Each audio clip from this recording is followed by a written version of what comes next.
your stick, releve. Take a full breath in. Activate that camel line, that back line. I say it. We all say it. Ooh.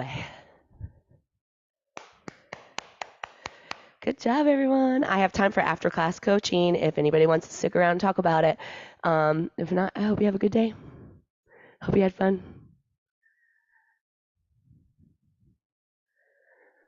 I have a question for you about camel. Since I'm doing yoga, in yoga, when I try to do camel, of course, I'm sure I'm not doing it correctly, but I get dizzy when I go back. Did you get dizzy today? No, I didn't get dizzy today, but I felt like I wasn't really getting into the full expression of it. Well, depending on what the full expression is, right? So I don't know for sure, and I bet Ken probably got dizzy too, and we'll talk about Ken. But the fact is that, Stephanie, can you confirm, do you do this in yoga? Is that how you're doing it? Is that how yoga people are still teaching camel? Yeah, From a sure. standing, kneeling position, back and down, right? Yes. So just to recap, that's how you've been doing it in yoga. You felt dizzy doing it in yoga that way. But today we did a completely different approach and you did not feel the dizziness. Right.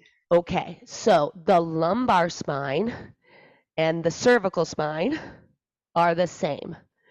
So if 90%, no matter how good anybody is at yoga, this is kind of what my point was. This is why I cannot handle yoga. Why can't they change their ways a little bit, right? Like, why are we still teaching this pose in the same way? And that is because 99% of the people is going to happen here. And when that happens, you can hear that there's no flow. And then I pop out of it. I just come out of it, and then all of a sudden the flow rushes back in, and I believe that I don't know, Amy could maybe even help me with this from a medical side, but I just think it's that. And I think that since you didn't have it today, we've really got to explore here. Listen to my voice. I mean, I'm not like, and I mean, I'm doing camel yoga correctly. Okay. And the other thing is, here doesn't allow you to accidentally move your head. Because as soon as you trap either inward curve, to me, that's that. And then it gets released, and then all of a sudden we feel like nauseous and dizzy and like, oh my gosh, what just happened to me? That's what I think. What is that? Yeah, that's a lot of it, I think, is where's the head? Because I do feel very out of control in yoga with my head, and that's when I start to because it's very hard not to want to look back because you're going that way. But from this approach, we're going this way. So look at where my chest and my eyes meet. There's no reason for me to move my head to get into this pose. But if you're dropping back this way, the psyche, I'm going to look to see where I go back, and they move their head and they trap that inward curve, both in the lower back and the neck. Okay. So that's why my approach is, I mean, I can do camel in so many different ways, right? Like, I would say if I was still teaching yoga, I would say this is what the yoga community should be thinking about. No more going down in camel if this is the hill you're going to die on, like this is where I've done, this is what they did back in the 1800s, then I think it should be more like this, right? Like, not go down, just practice going back. So if you, in yoga, you can't really do different. You have to do what they're doing. I would suggest, Stephanie, not reaching to your heels and just practicing this. That's what I would do. Okay, that's helpful to hear, because I think that's part of my problem in camel is I'm afraid I'm going to get nauseous. So now I feel like listening to you, I can do this step by step and not have to worry. That's not going to be a worry. Yeah, I think I'm gonna share this lesson and itch the yoga community today. because this is why I had to leave the mat, because I had to teach differently, right? Because my body couldn't move. Think about when my hips went. This was not a camel I could ever do, because my hips, it would just be so arthritic. I didn't have this, especially in a rooted position. The only time I ever had full hip extension during my hip arthritis was when I was in headstands. So when I was upside down, could I experience full hip extension? But in camel, the way it was taught in yoga, there's no way I could do that. So I either had to give up camel or give up the traditional way of doing it, right?